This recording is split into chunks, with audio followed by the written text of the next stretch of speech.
Before I start, I would like to make a warning. The content can emotionally affect you.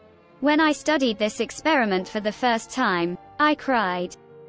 This experiment involved dogs trying to cure depression, but inspiring torture.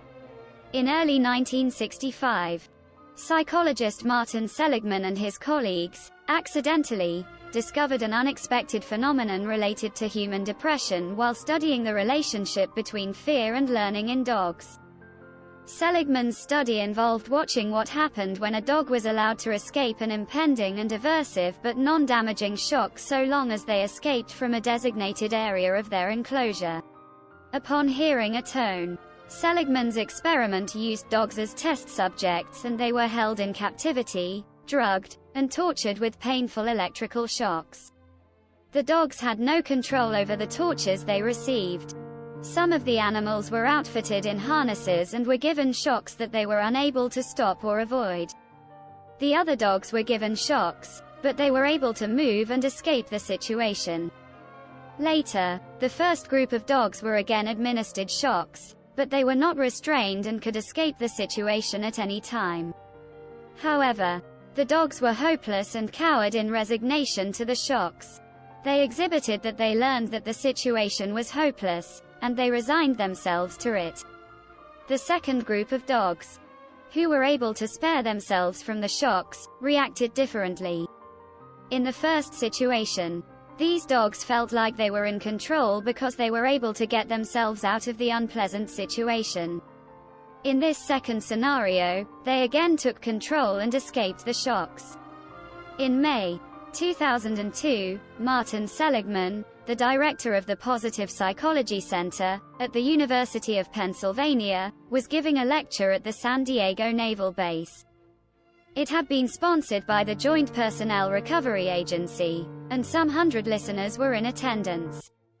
The topic of Seligman's talk was simple. For a good part of his career, he had studied a concept that came to be known as learned helplessness, the passivity that often comes after we've faced problems that we can't control.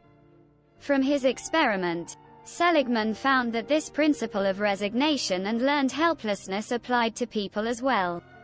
When we feel like the events in our life are out of our control, this often leads us to a generally depressive state, lower self-esteem, low motivation, and a general passivity. Even when the opportunity for change is presented in our lives, we might not take it. We've learned that it's ultimately futile, and we've resigned ourselves to a fate that is out of our control. Learned helplessness goes a long way in preventing us from living a life of quality and fulfillment. It contributes to a psychological state of pessimism that Seligman warns us against. Cultivating positive traits like optimism is not only essential to our overall satisfaction in life, it actually keeps us physically healthier.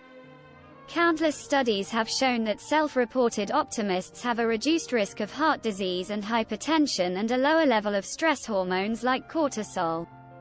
Seligman used his findings about learned helplessness to advocate for better treatment for depression.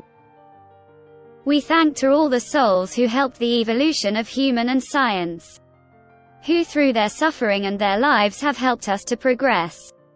Without him today, we would still be in the Stone Age. Animals are good research subjects for several reasons. They are biological similar to humans and susceptible to many health problems as humans. Please be kind to animals. Appreciate them and love them.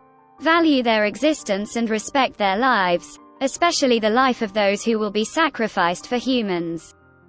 I dedicate this content to a person who ruined his life believing he is helpless because of a stupid decision he made when he was young and stupid. For so many years he resigned and chose to live an unhappy life. A life he didn't live up to his true potential. An empty life drowned in alcohol and suffering. A life that he chose and refused to see the truth which was shown to him. I dedicate this content to a person I thought that was most intelligent person I know, after me, of course. Now he has become a wreck, men drowned in alcohol and being a joke for so many people with a very low intellect, people which are more stupid than even a bird, but he calls them family and friends. Until next time, stay safe, and don't forget to smile.